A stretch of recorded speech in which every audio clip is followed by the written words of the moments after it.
Bienvenue dans ce nouveau numéro de PAF où nous allons revisiter une actualité très chargée en compagnie de Jean-Baptiste Duclerc. Bonjour. Bonjour Patrice. Vous enseignez, vous êtes maître de conférence à l'université de Versailles-Saint-Quentin. À côté de vous, Josiane Kosman-Berger. Joséphine. J'ai dit quoi? Josiane. Joséphine. C'est joli aussi. Hein. Oui, c'est joli aussi, mais Joséphine, je préfère. C'est ce que vous préférez, voilà, c'est ça. Ouais, d'abord, c'est votre prénom, donc c'est mieux. Vous êtes maire de Plaisir, vous êtes vice-présidente de la communauté d'agglomération, vice-présidente du conseil départemental. À côté de vous, Stéphane Monson, professeur à l'université de Versailles-Saint-Quentin. On est ravis d'accueillir Anne-Charlène Bézina. Vous êtes aussi maître de conférence de droit public et de droit constitutionnel. Tout à fait. Spécialiste de droit constitutionnel. Et un garçon qui ne connaît pas bien le droit, mais qui connaît bien la politique. Jean-Charles Lajoigny, éditeur. Bonjour. Bonjour. Alors, on va peut-être commencer par une actualité qui s'est déroulée cette semaine sur les territoires de Saint-Quentin, qui étaient les vœux traditionnels de la Casquie. Au-delà des vœux, c'est vrai qu'on a un téléphone qui sonne et on a surtout une sorte de remue-ménage dans les pouvoirs. D'abord, il y a beaucoup de pouvoirs. Il y a les mairies, il y a la communauté d'agglomération, il y a le département. Il y a aussi une réunion avec tous les dirigeants des départements qui a eu lieu à la scène musicale tout récemment. On a l'impression que tous ces pouvoirs sont en train de bouger et ça crée évidemment des inquiétudes. Et c'est à vous que je pose cette question, Joséphine Kosman-Berger. Je vais donner un avis qui est plutôt un avis du vécu in vivo, puisque j'étais à la scène musicale avant-hier soir. Et il s'avère qu'on a un ressenti véritablement de besoin de transformation au niveau des territoires, puisqu'on a toute une série de millefeuilles qui sont en place, avec non seulement une incompréhension de la part de la population, mais je pense nous aussi, aujourd'hui, les élus, on a une vraie problématique, puisqu'on ne comprend pas très bien, on ne comprend plus très bien où sont les compétences des uns et des autres. Et je crois que pour une efficacité, il est plus qu'intéressant, plus qu'important aujourd'hui d'avoir une visibilité plus grande. Alors on entend parler de changements constitutionnels, on entend aujourd'hui toutes ces discussions qui ont lieu entre le président de la République et Gérard Larcher, pour ne pas le citer, puisque je sais qu'il y a une rencontre qui a été, je dirais, un petit pas vive, mais en tout cas avec une défense bilatérale un peu différenciée. Mais aujourd'hui, on se rend compte qu'il y a un véritable besoin de proximité, et ce besoin de proximité, c'était la discussion que nous avions au sein de la scène musicale avec la défense, en tout cas, des départements, pour juste faire une petite introduction sur le sujet. C'est-à-dire qu'en réalité, il y a plusieurs projets. Il y a en effet, il y a la région Île-de-France, il y a l'arrivée du Grand Paris, il y a les départements.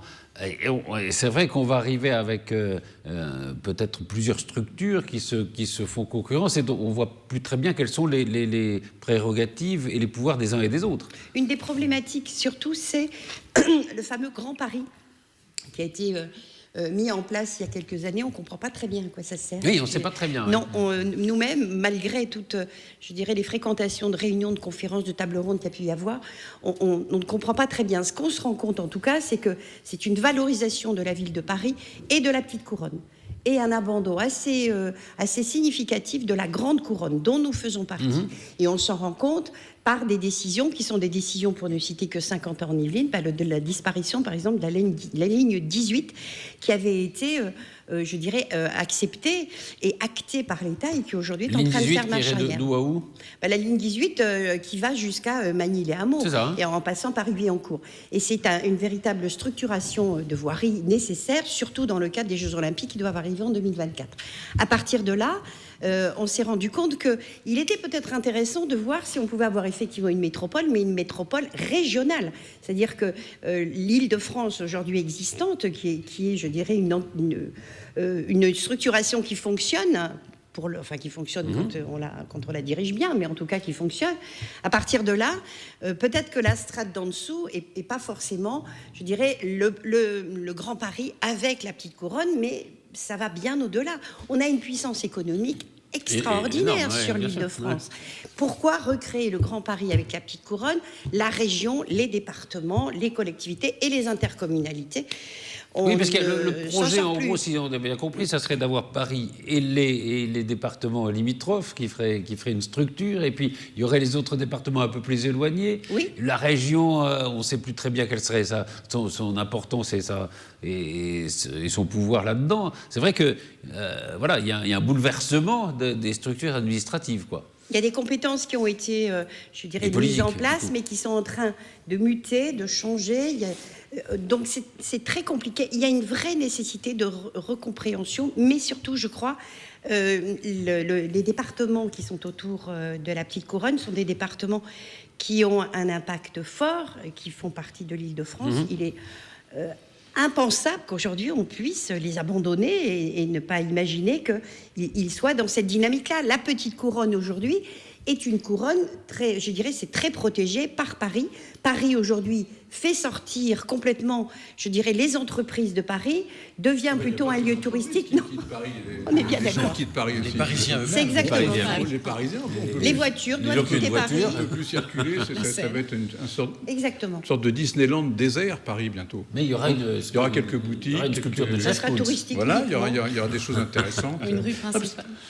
Je crois que ce qui intéresse surtout les gens, enfin, qui nous écoutent, c'est au-delà des compétences auxquelles personne ne comprend rien visiblement, des uns et des autres. Non, mais ce qui est vraiment intéressant, c'est de savoir comment on va pouvoir se transporter d'un endroit à un autre, etc. Et c'est ça qui intéresse ça qui les est gens, important. c'est le transport, et c'est la qualité de vie. Après, savoir Et s'il y a... les entreprises qui peuvent. Mais justement, mais c'est voilà, par l'emploi, ce biais-là etc., que justement, ouais, c'est parce absolument. que si on veut travailler à tel endroit, il faut pouvoir y aller, etc. Donc c'est ça qui intéresse plus que les Mais quand même, rapports entre des intercommunalités Oui, c'est vrai. Oui, auxquels c'est tout le vrai. monde. Mais- Non, mais je parlais de comprend pas. l'incident sur la N18, c'est quelque chose de concret. C'est très concret, oui, absolument. Mais ça veut dire, c'est vrai qu'on a toujours cette question de ce que vous appeliez, ce que tout le monde appelle le millefeuille administratif. On n'arrive pas à refaire de nouvelles structures. Vous qui êtes élu local et qui êtes élu départemental, vous dites que le département, c'est quelque chose de tout à fait nécessaire aujourd'hui ? Écoutez, le département a comme compétence prioritaire la solidarité avec les RSA, avec tout ce qui est social, avec l'accompagnement au niveau de la petite enfance. Donc, je pense que qui, mieux que le département, peut accompagner, je dirais, toute cette difficulté que nous avons actuellement. On ne le sait pas, mais par exemple, dans les Yvelines, le RSA est en progression. Il y en a plus. On en a beaucoup plus. Donc, on a l'impression qu'on est un département Alors que c'est un riche. département plutôt... Voilà. Oui, mais c'est pas le favorisé. cas. Enfin, depuis 2-3 ans, on a une véritable ascension dans ce domaine-là. Je ne dis pas que le département s'occupe des voiries, il s'occupe des collèges. Alors, on pourrait les distribuer autrement, mais cette proximité, on s'en rend bien compte avec les compétences dont je vous parle. C'est je dirais, une véritable action de proximité que les gens ressentent aujourd'hui. Ce qui est compliqué, c'est qu'en tant qu'élu local, moi je peux vous dire, un politique, la première des choses que doit faire un politique, c'est de savoir ce qui se passe sur son territoire, quel qu'il soit.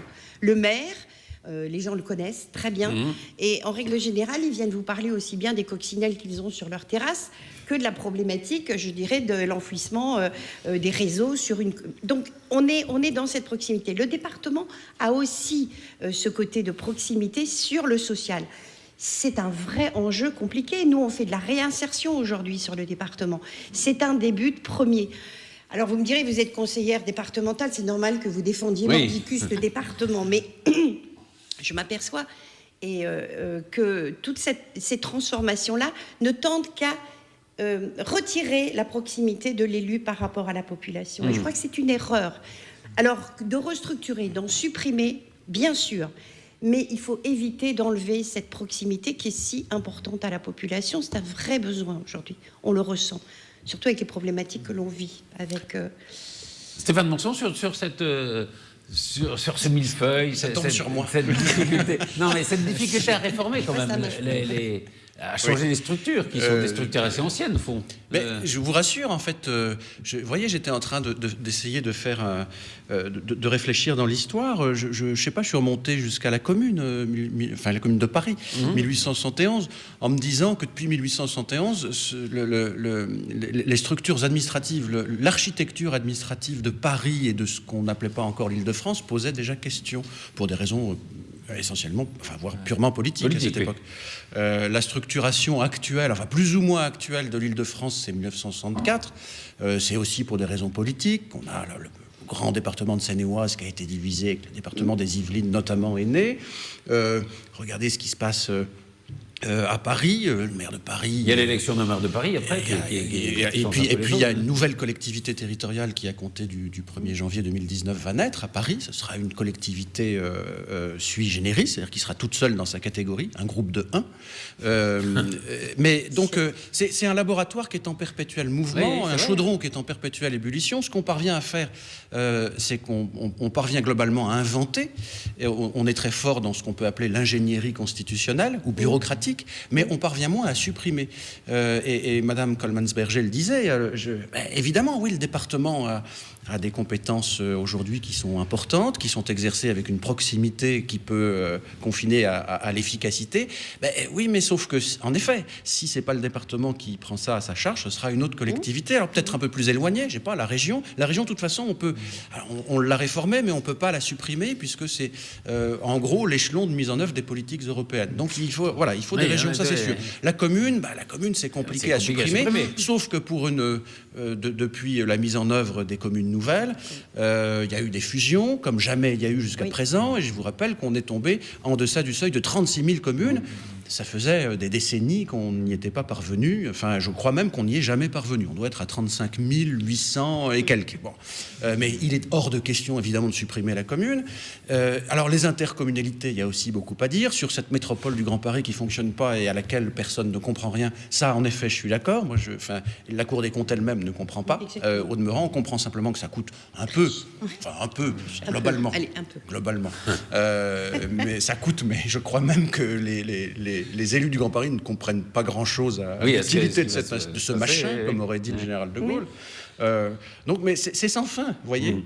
Cette histoire de millefeuille, on se gave de crème, de feuilletage, etc. Et puis sans avoir de vraies solutions. En plus, s'agissant de Paris, il y a une puissance du pouvoir central qui veut aussi gouverner, etc. Il y a toujours une méfiance du pouvoir central. Paris n'est pas la France, vis-à-vis de Paris. Ça comme ça. C'est ça. Non, ce que je trouve intéressant dans ce qui a été dit, c'est cette idée de se préoccuper d'abord de son territoire. Oui. Mais précisément, le vrai problème, c'est que justement, tous les territoires se recoupent un petit peu à partir du moment où on parle d'intercommunalité, de départements, de régions et même de grandes communes, puisqu'on a un Paris qui s'élargit. Donc, du coup, on ne sait plus bien quelles sont les frontières. Et ce qui est intéressant quand on l'étudie au niveau de la législation et de la législation constitutionnelle, c'est que finalement, comme le disait Stéphane, plus on a voulu simplifier, plus on a complexifié. Voilà. Et donc, en fait, on rajoute des structures en essayant de se dire qu'elles vont petit à petit supplanter les autres, mais finalement, elles ne font que se superposer. Donc, il y a ce problème de la suppression et peut-être des nouveaux ajouts qui ne cessent d'arriver dans le paysage législatif. Les métropoles dont on parlait, c'est une des structures les plus récentes qui était justement censée aider à ce qu'on puisse essayer d'éviter des concurrences avec les départements, peut-être même supprimer les départements. Et la question, c'est celle-ci, c'est quelle sera la structure la plus efficace et est-ce qu'il y aura un courage politique peut-être d'essayer de faire quelque chose pour que les territoires correspondent à quelque chose de rationnel. Quel suspense. Voilà, c'est ça. C'est un effet de teasing. Je peux vous parier qu'on pourra en parler dans la prochaine émission. Ça ne sera pas totalement Il faut revenir sur le sujet. On verra aussi, on attend on attend la décision du Conseil d'État sur la fusion entre le département des Yvelines et le département des Hauts-de-Seine aussi. Oui. À mon avis, c'est mal parti. Hein. Je le sens pas bien, cette affaire. Donc, je crois que c'est un peu Les juristes ne le sentent pas bien, j'ai l'impression. Oui, mais bon. Je crois que c'est pour ça, d'ailleurs, qu'il y a eu une réflexion sur la métropole et que le sujet a été un petit peu déplacé. Un peu de côté. Voilà. Mais en même temps, juste 2 mots pour vous dire que même si la fusion n'a pas été acceptée par l'État, nous travaillons, dans des fusions. Et au niveau des voiries, au niveau de l'archéologie, au niveau de... Il y a un autre sujet, ça me reviendra, mais on est véritablement en train de fusionner dans l'intérêt justement de faire des économies en ligne et d'être beaucoup plus efficace dans cette mutualisation. Donc nous, on a commencé... Il peut y avoir des politiques communes sans forcément structure juridique. Exactement, les communes qui se rapprochent entre elles, je veux dire, il n'y a pas besoin de faire une révolution pour se mettre ensemble et être plus efficace. C'est peut-être un peu le sens aussi, à mon avis, de tout ce qu'on voit comme errement dans la législation et dans nos réformes. C'est que finalement, le législateur est peut-être moins bien placé qu'un élu local de terrain qui, s'il a envie de coopérer avec une commune, peut tout à fait le faire avec les moyens juridiques qu'on a. On on n'a pas besoin. Mais on de aime bien faire nouveaux- des lois en France. On aime bien complexifier. Et C'est faire quand on veut simplifier. et faire des structures. C'est vrai que même les lois de rebondir sur ce que simplification. disait Madame Jean-Baptiste Lemaire, Duclerc. puisque vous donc expliquiez tout à l'heure que vous aviez des difficultés par rapport à vos responsabilités sur les compétences qui sont attribuées aux collectivités ou aux EPCI. Et c'est vrai que nous-mêmes juristes à la faculté, comme enseignants, donc il est assez facile de décrire un petit peu ce que disent les textes sur les compétences des communes, des départements, des régions, des EPCI. Mais lorsque les étudiants nous posent la question de savoir si finalement ces compétences ne sont pas plus ou moins transversales, se recoupent et comment les élus font sur place, on est dans l'incapacité totale de réponse. Et je suis rassuré d'avoir que les praticiens du droit ne savent pas mieux que nous, commentateurs, résoudre ces problèmes. Donc on est dans le vague. Et la deuxième chose, c'est qu'en général, effectivement, ce qu'on constate aussi, c'est que tout le monde est d'accord pour réformer, mais que finalement, et je ne prends pas en otage en particulier, mais il est vrai que du coup, chacun souhaite malgré tout préserver les compétences qui sont les siennes, voire les augmenter. Et c'est la raison pour laquelle moi je suis toujours pessimiste sur les prochaines réformes territoriales. Je crois que le millefeuille territorial sera une tare française qui restera, hélas, je crois, longtemps. Voilà. Exception. Donc, oui, vous c'est... avez le droit de temps de Je sais publier pas 2-3 livres. Je ne sais pas si je vais tenir jusqu'à la solution On a des romans cette qui vont énigme. Un suspense pâtissier. Ah oui, Le meurtre d'un président de région, d'un président... L'assassinat, oui, c'est peut-être par l'assassinat en série que ça peut se résoudre. C'est une bonne régulation politique. Ce serait un feel-good book. Hein. Voilà, oui, là je pense que... Vous avez vu avec quelle véhémence je parlais du département. Absolument. Hein, donc on pourrait dire... En tout cas, on vous sent passionné.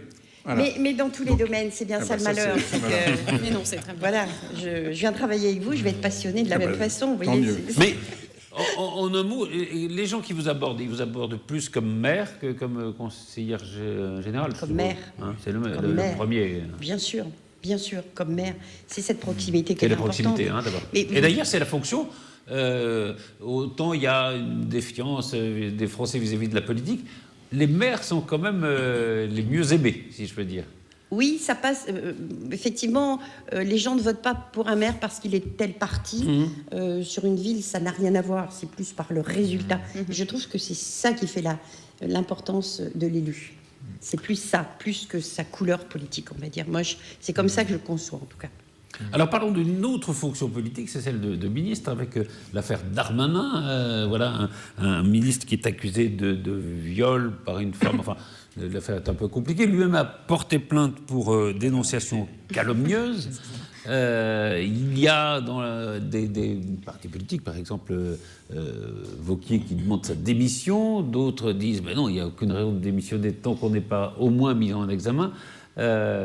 Jean-Charles ? Oui, moi je trouve ça toujours un peu choquant qu'on bafoue aussi allègrement la présomption d'innocence, et c'est valable pour tous les gens, quelle que soit leur couleur politique. Laurent Wauquiez, qui n'est pas antipathique par ailleurs, il ne sort pas grandi. Surtout pour vous.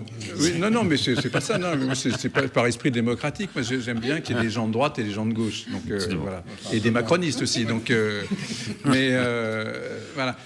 Non, il sort pas grandi du fait il y a une partie de la droite qui est furieuse que des gens de droite. Il y a une partie des Républicains d'ailleurs qui ne sont pas d'accord avec lui. Hein. Voilà, qui ont rejoint Macron. Alors du coup, il y a une... Non, je veux dire sur cette affaire qui ne sont pas d'accord. Des gens qui sont républicains ne sont pas d'accord avec Wauquiez. Donc je trouve pas ça normal du tout de réclamer la démission de Darmanin. Et c'est totalement scandaleux. Alors il y a bien évidemment des gens qui font le parallèle avec Bayrou et Sylvie Goulard, mais c'était pas pareil parce que Bayrou, il gênait Macron politiquement. Donc c'était. Non, là on parle. On comprend tout à fait.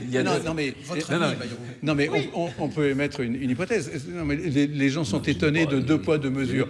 C'est simple. Un poids lourd au gouvernement. Il y avait un poids lourd. Enfin, je veux dire, je n'ai jamais vu Macron pleurer pour le départ de Bayrou. Excusez-moi. Votre ami. Vous n'en savez rien. Votre ami Bayrou est parti dans l'allégresse du gouvernement. Tout le monde était ravi de le voir partir au gouvernement. Il n'a pas été retenu. C'est ce que vous avez imaginé dans votre petit cerveau, mais... Peut-être qu'il a pleuré en secret. Alors que Darmanin, tout le monde lui tresse des louanges, tout le monde l'aime bien, en tout cas au gouvernement. Tout le monde dit que Macron... Oui, je signale quand même, par exemple, Sylvie Goulard, qui a une autre fonction aujourd'hui, mais racontait que depuis qu'elle est donc partie du gouvernement, Elle n'a jamais été ni convoquée par la police, ni rien ne s'est passé. C'est-à-dire qu'ils ont démissionné sur un soupçon et rien ne s'est passé depuis. Ça fait quand même maintenant depuis le mois de juin, quoi. C'est quand même, ça pose quand même des problèmes, non Alors moi, Anne-Charlène c'est Bézila vrai que je trouve que il y a d'abord il faut le dire, alors politiquement, ils n'ont pas le même poids sûrement, mais c'est vrai qu'il y a quand même une forme d'inégalité dans ce qu'Emmanuel Macron avait installé dans justement son style présidentiel, en prévoyant un petit peu, on l'avait pressenti comme ça. Juste, la différence peut-être, alors pour François Bayrou, c'est peut-être moins politique que le fait qu'il était lui-même ministre de la Justice, ce qui l'a posé des problèmes. C'est vrai que ça a été un effet de contagion aussi, c'est-à-dire qu'on a eu le sentiment pendant longtemps que Emmanuel Macron allait interpréter la fameuse jurisprudence Balladur qui veut que normalement, si l'on est mis en examen, voilà, on avait le sentiment qu'il allait anticiper cela et que à n'importe quel bruit finalement qui allait courir sur l'un de ses membres du gouvernement, eh bien, on serait gentiment poussé vers une fonction autre.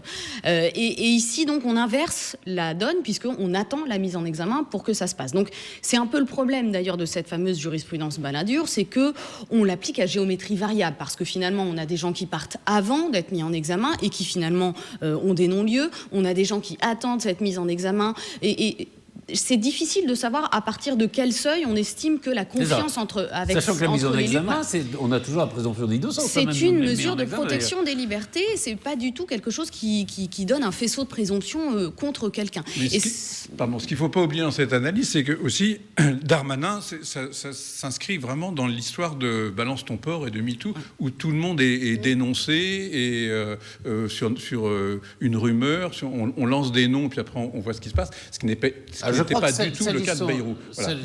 Oui, absolument. Voilà. Donc Darmanin, c'est vraiment dans cette problématique. Je crois qu'il a informé tout le monde au moment de sa nomination d'ailleurs au gouvernement.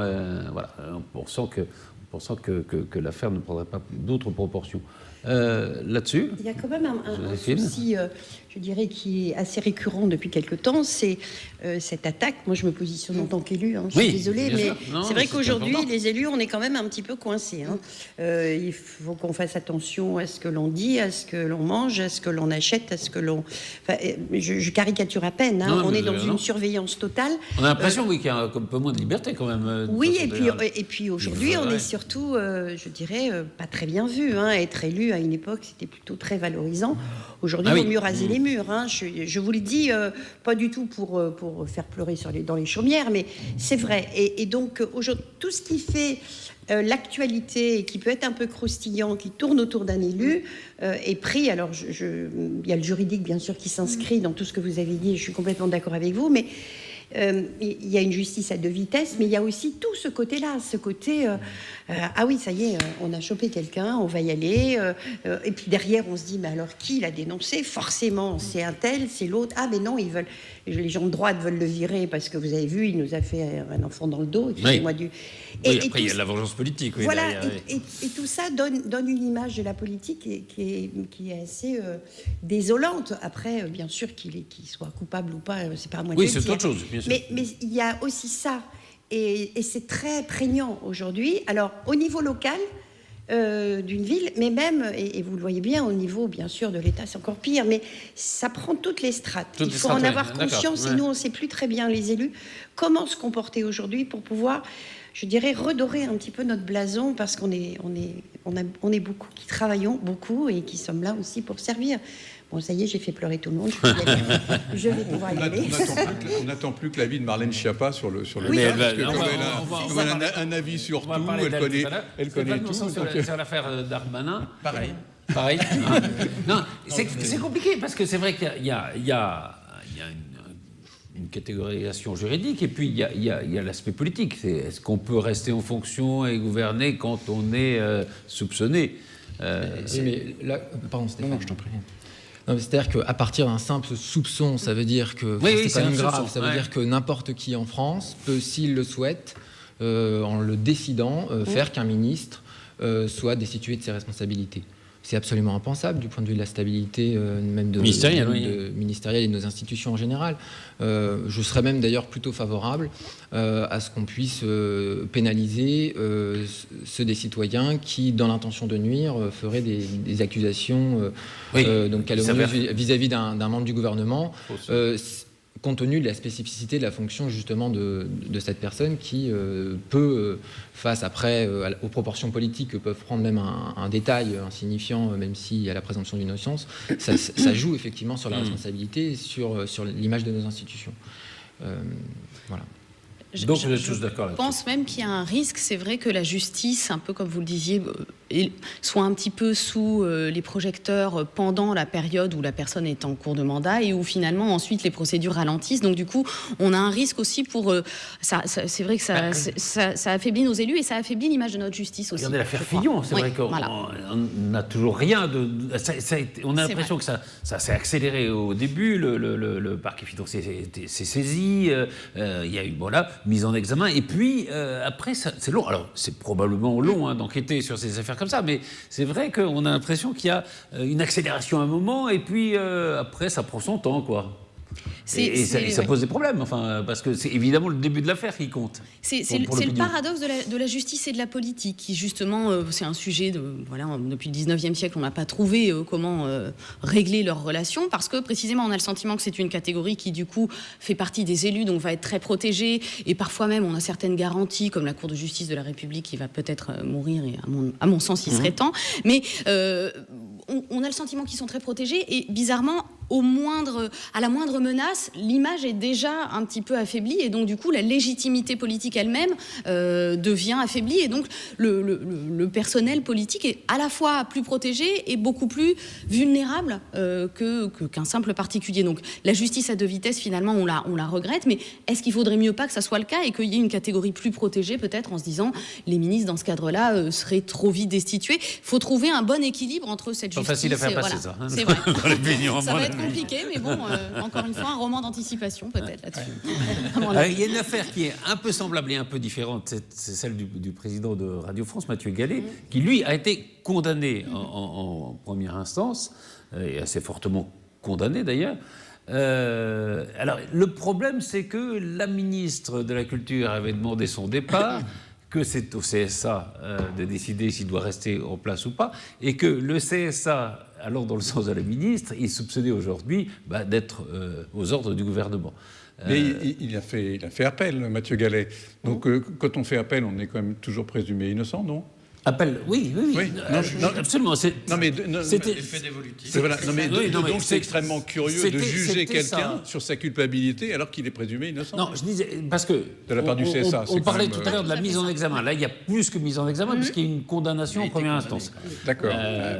Sursis, mais il a été condamné. Et le CSA se fonde d'ailleurs sur le bruit que ça a fait courir. Et en quelque sorte, la motivation est assez intéressante. Mais le CSA était coincé, quoi. Voilà, le CSA était un peu coincé en disant, bon, quelque part, on ne sait pas s'il y a condamnation ou pas, respectons la présomption d'innocence, mais il n'y aura plus de sérénité dans ce mandat, et donc il faut faire quelque chose. Donc c'est vrai que notamment, moi, la motivation juridique de la décision, savoir quelle est cette nouvelle idée de la transparence et de la déontologie qui a servi à prendre cette décision, elle est très fuyante, à mon sens. Je ne comprends pas forcément pourquoi le CSA, tout d'un coup, a voulu ériger cette moralité comme une valeur importante du mandat. Mais en tout cas, il est prudent en essayant de dire la présomption d'innocence est préservée, mais c'est le bruit qui a couru qui va lui coûter sa place. Mais vous avez dit, la ministre a demandé, ça dit non, elle a souhaité. Oui. Moi, j'aime bien la nuance. Parce que. Oui, mais enfin, elle s'est exprimée. Voilà. Oui, mais ça veut dire que. C'est exprimé. Exactement. Non, mais est-ce qu'une ministre doit s'exprimer là-dessus, sachant qu'en principe, les présidents de l'audiovisuel sont nommés par le CSA, on a rompu, paraît-il, on a coupé le cordon ombilical entre le pouvoir et la nomination des présidents de chaîne. Donc, est-ce que le ministre avait le droit de souhaiter quelque chose? Non, mais c'est bien pour ça, le mot souhaiter. Devait souhaiter. C'est un ordre. Absolument. Oui, le souhait, c'est compliqué. Un ordre. Et ça a mis le CSA dans une position compliquée. Parce que soit il se révoltait... Coincer le CSA. Complètement. Ou alors la seule solution pour le CSA, c'était de maintenir Mathieu Gallet en position. Et de pas partir. Déjà, ça peut être dégagé en touche en disant attendons l'appel et puis voyons. Oui, pourquoi pas. C'est- Mais enfin, c'était aussi une attendons l'appel, son possibilité. mandat se termine Là, oui. dans un an. Oui, donc ça temps que la permettait procédure, de temporiser. suive son et puis, cours. je veux dire, parce que Frédéric Mitterrand l'a beaucoup défendu. Il était au cabinet de Il Frédéric. était directeur adjoint du cabinet de Frédéric Mitterrand. Disant que le CSA aurait pu au moins mourir avec l'honneur, puisqu'on sait que le CSA est probablement condamné à terme, puisqu'il y aura encore une réforme de... bah oui, Ben là aussi, c'est depuis la haute autorité en 1981, la CNCL, etc. Enfin, tout ça va et vient. Ça s'en va et ça revient, comme disait je ne sais plus quel philosophe.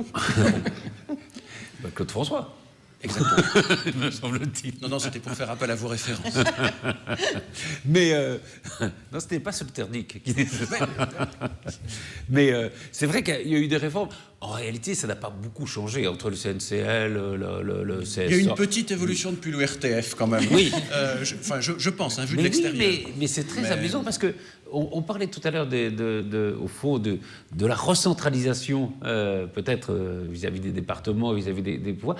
Il semble qu'on revienne peut-être à l'ORTF dans le projet de réforme, c'est-à-dire qu'on regrouperait la radio, la télévision, c'est-à-dire que je pense que les gouvernements ont eu beaucoup de mal à défaire ce monstre et qu'on va peut-être le refaire. Enfin, pour des raisons économiques aussi.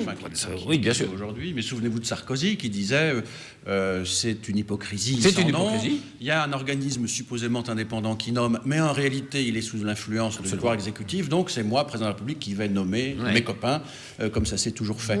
Je ne sais pas si ça, c'est une bonne façon de raisonner. Ça a été compliqué parce que du coup, il n'a pas nommé qui il voulait. Et ben, finalement, en effet. C'était En très effet, drôle c'était parce plus qu'il a pris, compliqué du qu'il coup, ne il le a pris pensait. il en a pâti et sans avoir son pouvoir exercer son pouvoir. Voilà, le millefeuille audiovisuel. Une autre ministre alors qui intervient beaucoup, c'est votre ami Marlène Schiappa. Alors ça, il s'agit de l'affaire Daval. Vous savez, ce garçon qui a déploré la mort de sa femme, et on a appris ensuite que c'était lui qui l'avait provoqué, semble-t-il. Enfin, et après tout, lui aussi. en tout cas, il a avoué. Une présomption d'innocence. Voilà. Enfin.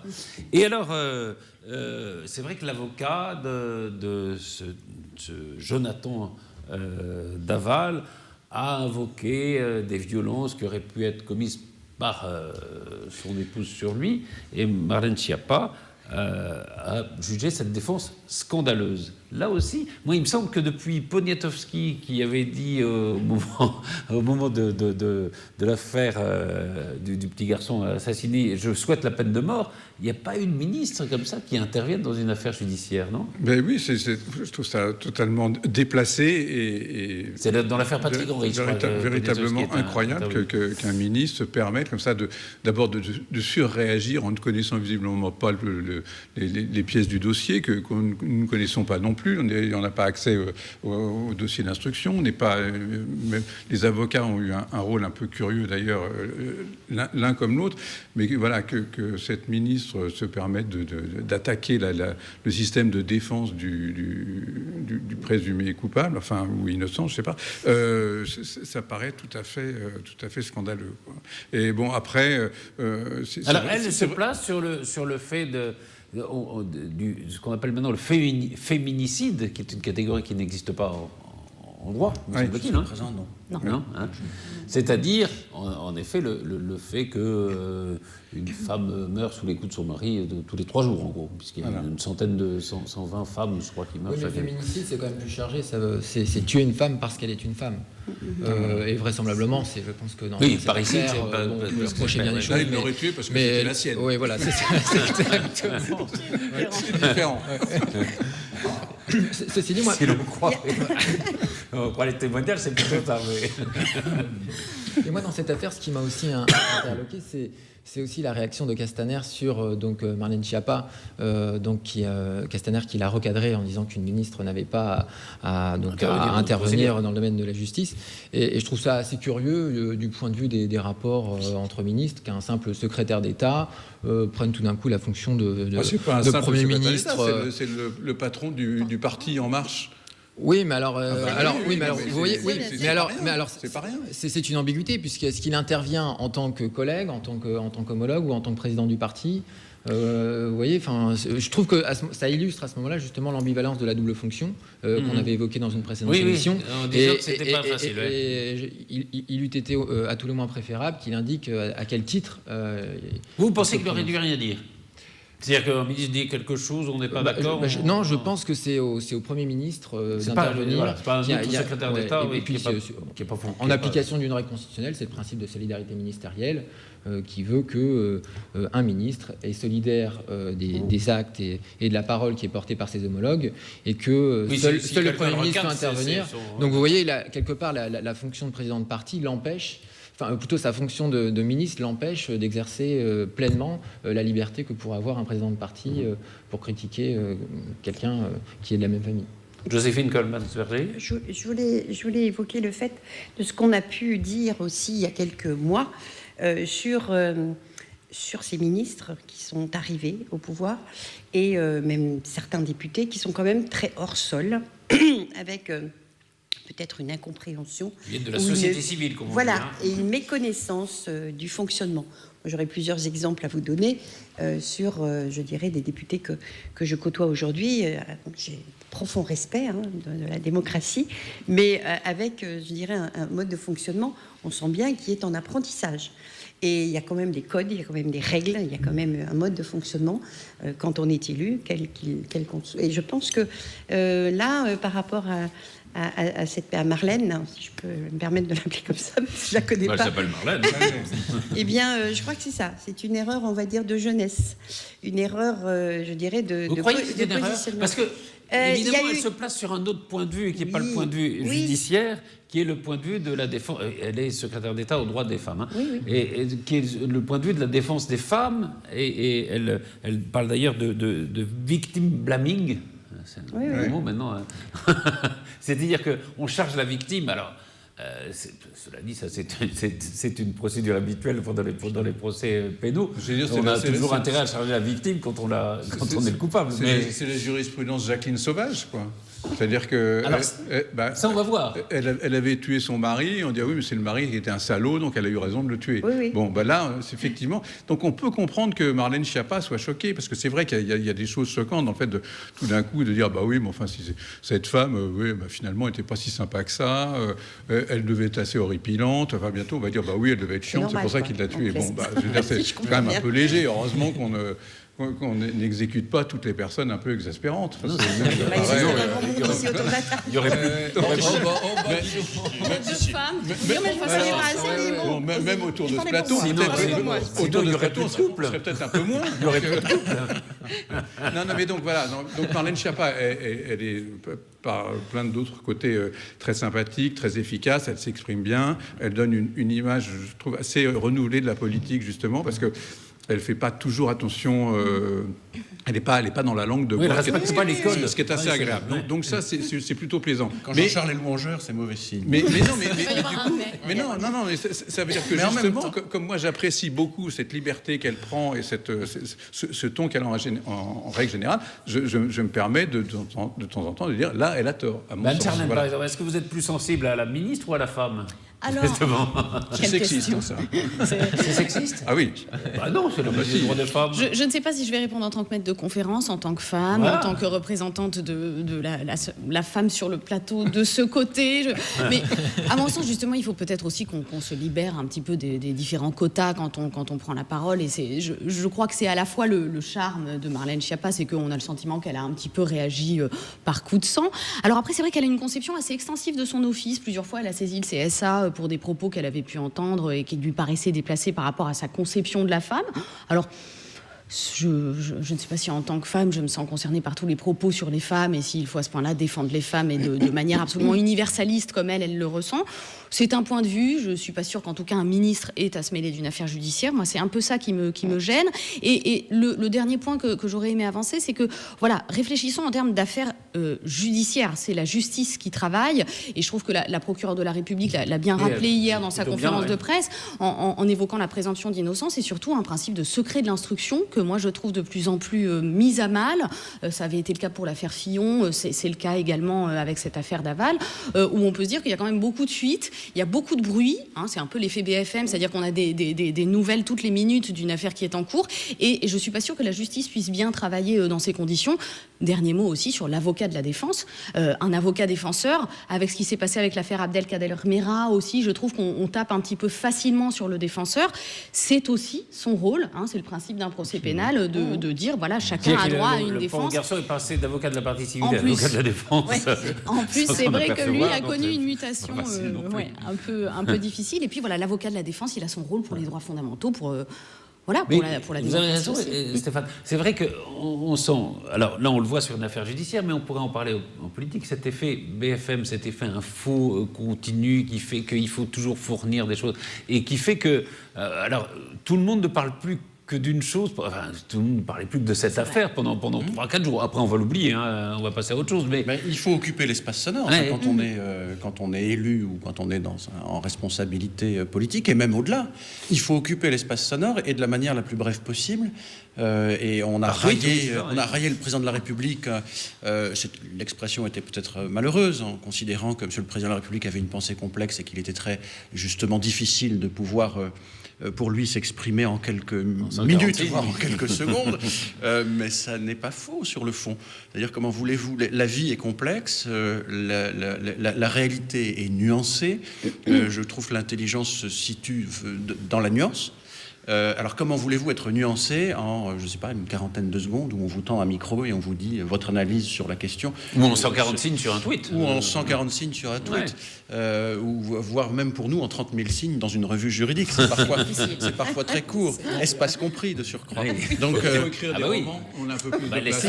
Oui, mais nous essayons d'écrire des feel-good articles et ça oui, dans les signes il y a les espaces, hein. Voilà, les espaces inclus. Cela dit, il ne faut pas oublier aussi, enfin quand même, que c'est une histoire passionnante et qui intrigue et qui choque beaucoup les gens, parce que du mari, voilà, c'est ça qui a on a quand même vu pendant 3 mois ce type éploré, effondré en larmes dans les bras de ses beaux-parents, etc. Et puis maintenant tous les gens qui s'étaient apitoyés, qui faisaient des marches blanches, presque des quêtes, c'est tout juste qu'il n'y ait pas une cagnotte Ulule ou je sais pas quoi, un truc participatif pour l'aider à surmonter cette douleur. Et puis bon, maintenant on est là, on découvre que c'est le méchant de l'histoire, etc. Scénario à la Colombo. Donc voilà. Donc ça va nous remplacer un petit peu. Le plus amusant dans l'histoire étant quand même le tweet de Jean-Marie Le Pen. Vous l'avez vu, non? Je l'ai raté. Non, on l'a loupé. On n'est pas abonnés, nous. Non, alors, Jean-Marie Le Pen a tweeté. Je pense qu'il n'était pas seul, il devait avoir un petit ami. Je pensais pas que tu aurais osé. On est là encore. On est dans la subtilité. C'est ça. Oui, donc, en quelques mots. tout à l'heure. Jean-Marie, si tu nous écoutes. Après tout, lui, en tant que citoyen, il a le droit de s'exprimer, pour le coup. Parfaitement. Non, mais c'est vrai que moi, ça m'a fait penser... C'était le tweet le plus drôle quand même sur l'affaire, je pense. Ça m'a fait penser à une autre affaire qui avait été très médiatisée, qui avait été l'affaire Bertrand Cantat, Marie Trintignant, où là, vraiment, pour le coup, le propos de Marianne Schiappa aurait été peut-être plus à propos, puisque c'était vraiment une violence faite à une femme en tant que femme. Et bon, on a aussi quand même quelqu'un qui a réagi presque sur le coup et qui a appelé en disant, voilà, bon, il s'est passé une dispute et ça a dérapé. Là, on peut y croire. Alors que c'est vrai que là, avec ce scénario qui consiste déjà à étrangler par accident, ça va être difficile à prouver à mon sens. Ça prend un petit moment. Oui, alors cause et blessure sans intention de la donner, justement. Donc là, bon, c'est vrai que ça paraît déjà un peu absurde. Et toute la suite, c'est-à-dire que ce qui est très aggravant, c'est la scénarisation d'un après où vraiment on n'a pas le réflexe de quelqu'un qui peut avoir une remise de peine parce qu'il a réagi en voulant sauver sa femme le plus vite possible. Non, bien au contraire, il a essayé de jouer le mari éploré. Et ça, je pense que... Voilà. Mais c'est ça qui est... Ça va. Dans l'affaire Cantat, il n'y a pas eu de mise en scène. Voilà, il n'y a pas eu de mise en scène. On a quelqu'un qui a réagi quand même. Voilà. Qui a mis un peu de temps à réagir. Ça lui avait déjà été reproché, mais c'est pas 3 mois. Oui, une bonne dizaine d'heures. Oui, c'est quand même un long laps de temps. Il fallait réfléchir. Non, mais ça va être une nouvelle affaire. Grégory, vous serez confronté à un meurtre comme ça, vous serez meurtrier, peut-être que vous allez réfléchir. C'est ça. Parce que je l'ai dit pendant 3 mois. À mon avis, on n'est pas à l'abri d'autres révélations dans cette affaire. Voilà. Vous avez des tuyaux, Jean-Charles. Voilà. Le spécialiste de C'est Jean-Charles qui a brûlé le corps. Voilà. C'est ça. Si un petit ami, par exemple. Alors, non, mais je veux dire, il y a toute une famille, il y a plein de gens, voilà, donc je pense que... On nous cache des choses. Mais Non, mais on nous cache rien.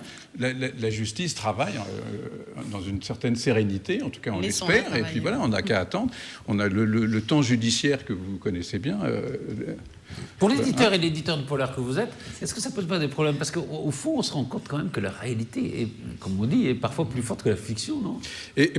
Oui, en tout cas, ça se rejoint parce qu'on sort un livre au mois début mars où un type se conduit un petit peu de cette façon-là, c'est-à-dire qu'il rentre chez lui et il trimballe le cadavre d'une femme dans sa voiture et il le laisse comme l'a fait visiblement, enfin apparemment Jonathan. Il laisse le cadavre de sa femme dans le coffre toute la nuit, il repart le lendemain avec, il la promène un peu. Donc voilà, ça se rejoint effectivement comme... Oui. Ça s'appelle du placement de produit. Voilà. Très, très, très bien. Non, il y a- Je reste inattaquable pour le CSA. Je n'ai pas donné le titre du livre qui s'appelle « Je serai le dernier homme » de David Coulon. Mais maintenant, on est Mais ça, c'est impatient. une parenthèse, donc ça ne compte pas. Voilà.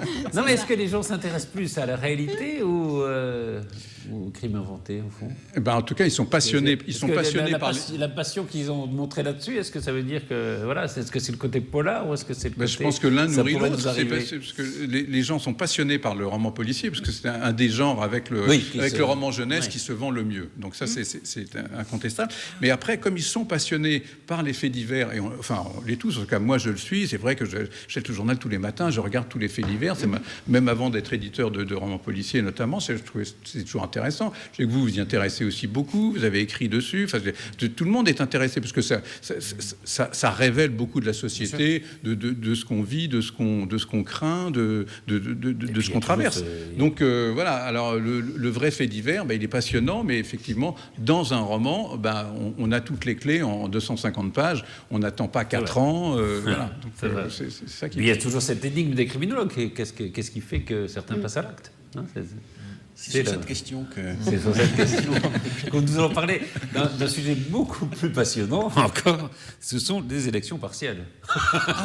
Mais oui, avec l'une de nos collègues qui est candidate sortante dans la première circonscription du Val d'Oise. Du Val d'Oise, absolument. Notre collègue Isabelle Muller-Coy, Voilà. qui est maître de conférence en droit public à la faculté de droit d'Amiens. Et vous êtes partout. Nous sommes partout. C'est ce que j'allais vous dire, Jean-Charles. Nous nous infiltrons progressivement. Ils sont au ministère de l'Éducation nationale, au ministère de la Justice. Nous sommes partout. C'est une secte. Partout, c'est bon. Et très bon. Et tous Et des reconnu pour les publicistes, compétences. tous des publicistes. Ah oui. Hein, il y a uniquement peu des de publicistes. privatistes. C'est la vengeance des publicistes. Ouais. Nous avons mis quelques siècles C'est un plat qui à se mange fourbir très nos froid. armes, mais nous y voilà. On a eu la dictature des publicitaires et maintenant on a publicistes. la dictature des Voilà. publicistes. Voilà. Alors, il y a aussi le territoire de Belfort qui est concerné par... Et alors, on a à peu près le même schéma, c'est-à-dire que La République En Marche et LR se maintiennent à peu près, et on note un effondrement à la fois du Parti Socialiste, du Front National, c'est-à-dire de l'extrême droite et du PS, en gros. Enfin, oui, le tout avec quand même... Avec beaucoup d'abstention. Avec une abstention, Mais 20% de participation. est-ce que l'abstention change beaucoup de choses vous pensez? Enfin, oui, probablement que parmi les gens qui s'abstiennent, il y avait des gens qui votaient socialistes ou il y avait des gens qui votaient au Front National. Mais est-ce que on peut tirer des conclusions d'une élection partielle comme ça après un an des présidentielles ou Il me semble que non. Mais enfin, Il me semble que non. mais on peut dire oui parce que ça peut. Voilà. Non, on mais peut en parler si vous voulez. non, Mais, pas de problème, mais il me semble que non. Non, cela mais dit, ça montre quand même le problème auquel est confronté quand même le Parti Socialiste. Et je ne suis pas sûr que les noms des candidats comme premier secrétaire permettent de le sauver. Moi, je pense que ça veut quand même dire quelque chose, parce que surtout vis-à-vis du Parti Socialiste, comme un parti qui avait une base militante très forte, des gens qui étaient très impliqués, très passionnés, etc. Donc, comme vous le dites, s'ils sont restés chez eux, c'est quand même très révélateur. Et je crois que c'est 2,5% des voix. Enfin, c'est totalement tragique. Un effondrement. Enfin, c'est ouais. vraiment... Qu'on voit dans d'autres pays, hein, d'ailleurs, en Europe. Ah, mais le sale temps pour la social-démocratie, Ouais. enfin ce qu'on a appelé pendant des années la social-démocratie, on a très visé d'ailleurs ce concept. Mais oui, là on est dans le transnational, enfin globalement dans un phénomène qui touche presque tout, avec Tout des Europe, proportions presque. quand même Presque toute Europe, assez Mais variées. pardon. Et ce qui est aussi intéressant, c'est qu'avec je pense aussi aux prochaines élections partielles qui vont avoir lieu en mars, c'est que la recomposition politique est quand même en marche et qu'on voit, y compris au sein du parti LR, une scission assez nette qui commence à se dessiner, avec notamment donc Alain Juppé qui n'exclut pas pour les prochaines européennes de faire alliance avec Oui. Macron, Ça, c'est et vraiment Ludi intéressant, ouais. qui soutiendra des candidats LREM ou Modem aux prochaines élections partielles. Donc on sent qu'il y a un basculement, une recomposition qui se fait et qui est un petit peu nouvelle à droite, puisqu'on raisonnait encore en bloc avec LR en disant que c'est un parti de gouvernement qui reste à peu près préservé compte tenu de l'arrivée d'Emmanuel Macron au pouvoir et de son nouveau parti. Donc là, effectivement, ça continue de bouger. Mais c'est vrai que la stratégie des Républicains, elle est compliquée. Enfin, c'est la stratégie, parce qu'il n'y a pas d'autre stratégie, me semble-t-il, enfin, vous pouvez me démentir, que celle que choisit Wauquiez, c'est-à-dire d'aller à droite, non ? Sinon, Oui, Aujourd'hui, c'est un peu ce qu'on ressent, en tout cas. c'est On a qui est une une- stratégie en même temps compliquée. Enfin, En tout cas, le Et mot est risqué. juste. C'est une stratégie. Oui, c'est une Aujourd'hui, stratégie. Oui, véritablement ressentie sur le fait d'aller, je dirais, récupérer un petit peu ce qui aujourd'hui est en déperdition. Alors peut-être pas chez les socialistes, mais en tout cas de l'autre côté.